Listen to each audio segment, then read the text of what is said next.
All right, guys, welcome back to Emerald City Guitars on this beautiful Martin Monday for my pick of the day, which has got to be this 1955 Martin 00021.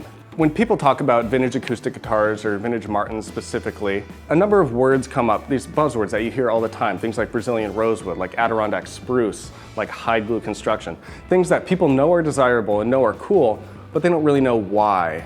And so before we talk about this 21 specifically, let's talk a little bit about those things. So Adirondack Spruce, the first thing.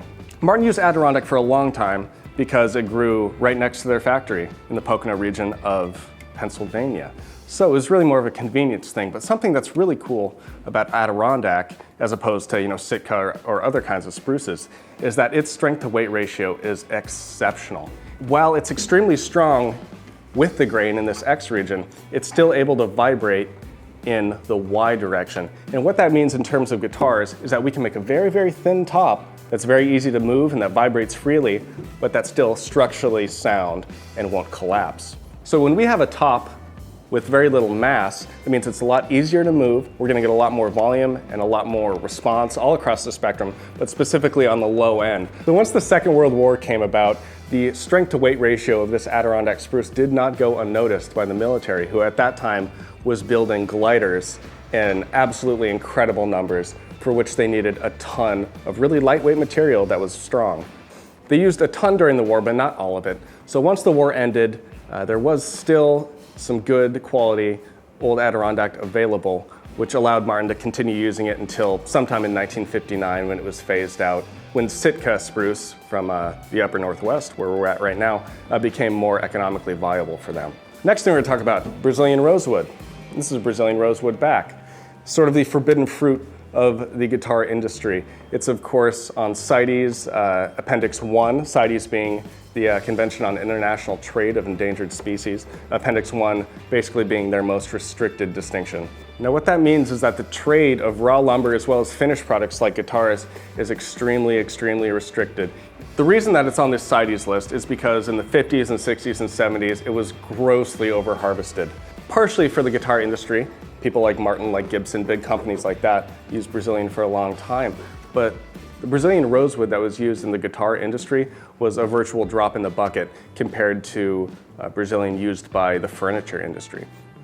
So something that not a lot of people know about Brazilian rosewood is that the trees aren't, spruce-like big cylindrical trees. They're actually extremely skinny. They're very tall but very lanky. And to get a tree that you can quarter saw a back or a side set out of is extremely difficult. You need a very, very old tree to do that. And after 3 or 4 decades of mindless cutting down of Brazilian rosewood, those trees are very few and far between these days. There really isn't any more quality Brazilian rosewood coming into the United States. What we got is what we got at this point. So Brazilian rosewood is pretty closely related to things like East Indian rosewood, Madagascar rosewood, even things like cocobolo. But one thing that Brazilian can do that others can't is it has an exceptionally glassy, clear high end. So the combination of extreme rarity as well as great tone make Brazilian rosewood guitars all the more desirable. So let's talk about this 00021. A lot of people see this and they think, hey, it looks like an OM, and they're pretty much right. The body shape is exactly the same as the OM models. The only difference is that the necks on the triple O's are a shorter scale. They're the Martin 24.9 short scale, as well as the nut width is slightly less. I think it's 1 5/8 rather than 1 11/16. Everyone knows the 18 series and the 28 series, but this one's kind of nestled right in the middle with a cool combination of features from both.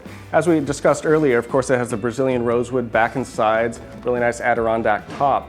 The 28 series will have an ebony fretboard as well as bridge, whereas this is Brazilian rosewood fretboard as well as bridge. Not all that different from a 28, just slightly less ornate, but definitely just as cool, sounds just as great too.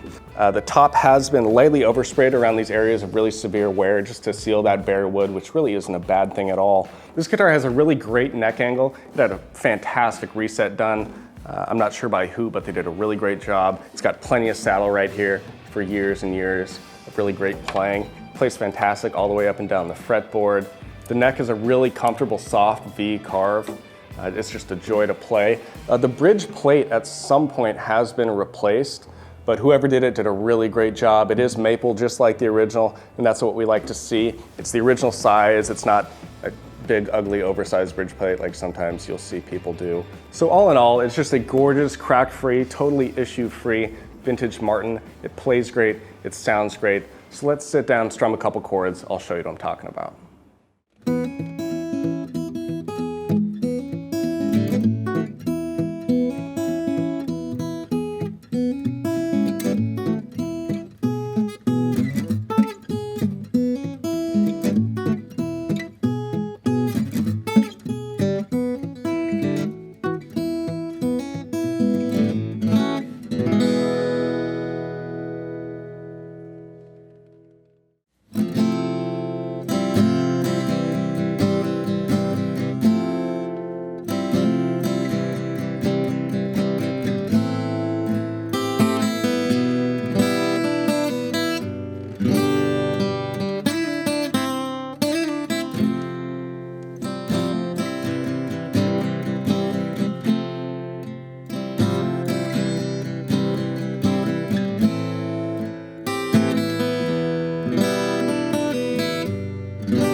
So now you've seen it, my pick of the day, 1955 0021 down here at Emerald City Guitars. We'll see you next time.